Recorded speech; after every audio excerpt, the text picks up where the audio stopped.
एक लंबे समय पहले एक गांव में अभिनय और अरविंद नामक दो दोस्त रहते थे। अभिनय बहुत लालची था और हमेशा सब कुछ उसके ही इच्छा के अनुसार हो ऐसे सोचता था।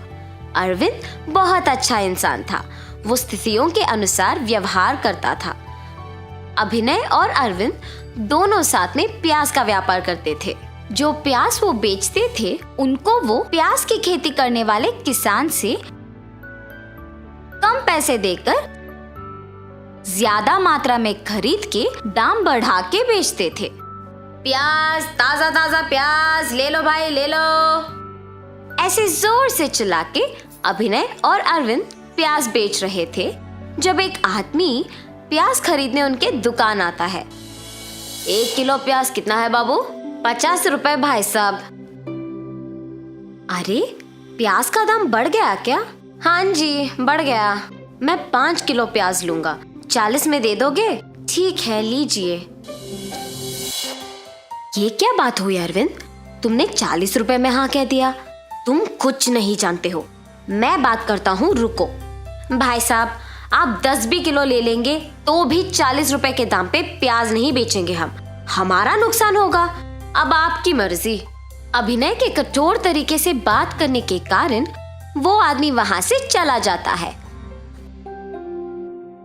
अरे अभिनय, हमारे पैसे तो हमें मिल रहे थे ना, तो तुमने उस आदमी से ऐसे क्यों बात किया? अगर एक आदमी को इतने दाम पे बेच दिए तो उसे भी एक के बाद एक हमारे पास इसी दाम से खरीदने आएंगे। हमें खरीदे हुए पैसों से ज्यादा दाम के लिए बेचना होगा, वरना हमारा नुकसान होगा। कल देखना, वही आदमी हमारे पास आएगा इसी दाम से खरीदने। तुम ज्यादा मत सोचो। अभिनय की बातें सुनकर अरविंद कुछ नहीं कहता है और अगले दिन अभिनय के बात के अनुसार वो आदमी लौट के दुकान आता है प्याज खरीदने। ठीक है, तुम्हारे ही दाम पे 5 किलो के प्याज दे दो। और अभिनय प्याज दे के पैसे लेता है।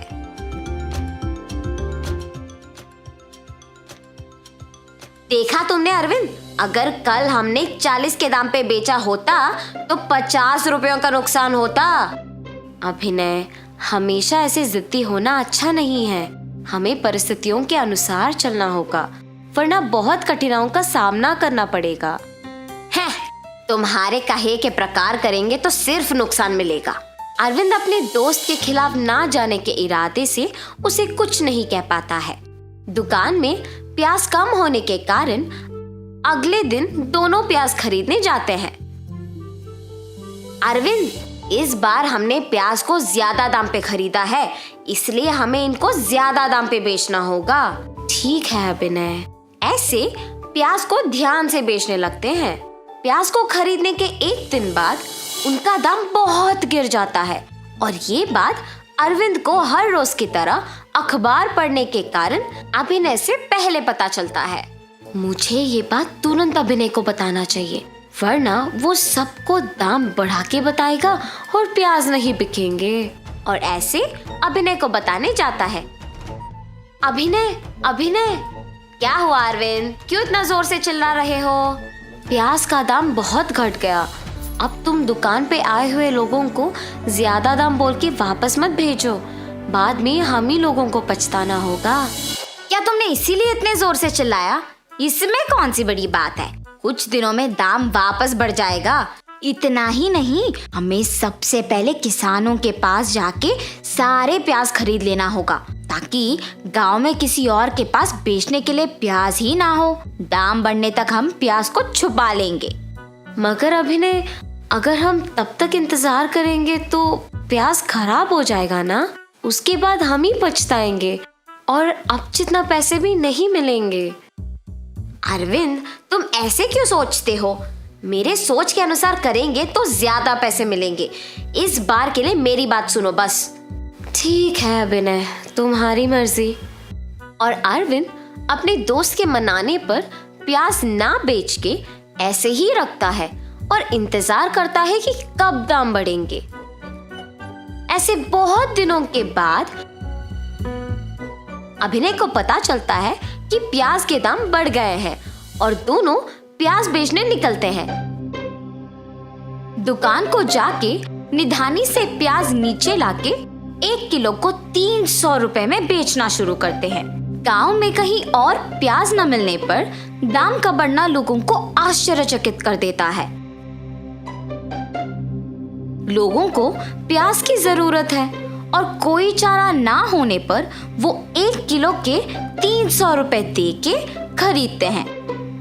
इसके कारण अभिनय और अरविंद के व्यापार में बहुत लाभ होता है। इससे अभिनय का लालच अधिक हो जाता है। वो अरविंद की बात बिल्कुल नहीं सुनता है और इस अभ्यास को नियमित करता है।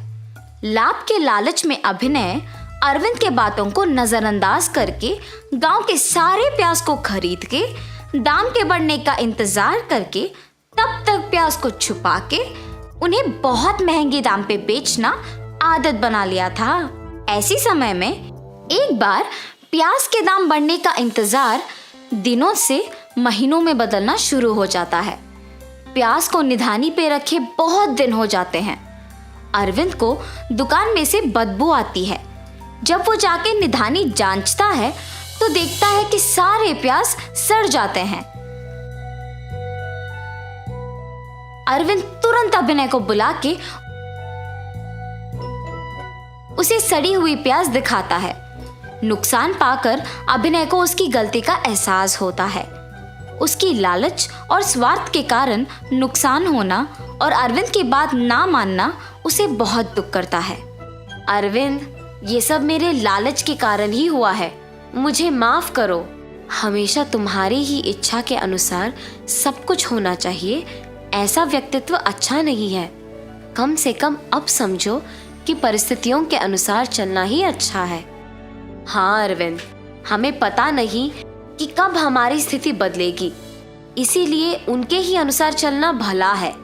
अगर तुम्हारी बात सुनी होती तो आज हमारा नुकसान नहीं होता। मुझे लालची नहीं होना था, अब आगे ऐसे कभी नहीं होगा। तुम्हें अपनी गलती का एहसास हो गया ना, मुझे सिर्फ इतना काफी है। जो हो गया सो हो गया, अब से हम ध्यान रखेंगे। ठीक है अरविंद। और तब से दोनों बिना कोई लालच के ध्यान से अपना व्यापार चलाते हैं और खुश रहते हैं। तो इस कहानी से हमने क्या सीखा? सब कुछ हमारे इच्छा के अनुसार चलाने का जिद करना अच्छा नहीं है। परिस्थितियों के अनुसार अपना व्यवहार बदलना चाहिए।